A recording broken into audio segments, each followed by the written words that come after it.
In this video, I'm going to show you how to find trending Avalanche Memecoins on Dexscreener. Try to subscribe and turn on bell notification for lots of educational guides and content like this.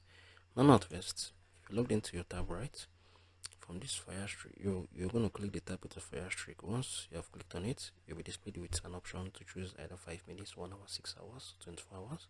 So I chose the 6 hours, and from this one, from what I chose, you can see this token was launched 7 hours ago with a market cap of $10.6 million. Is $1.4 million.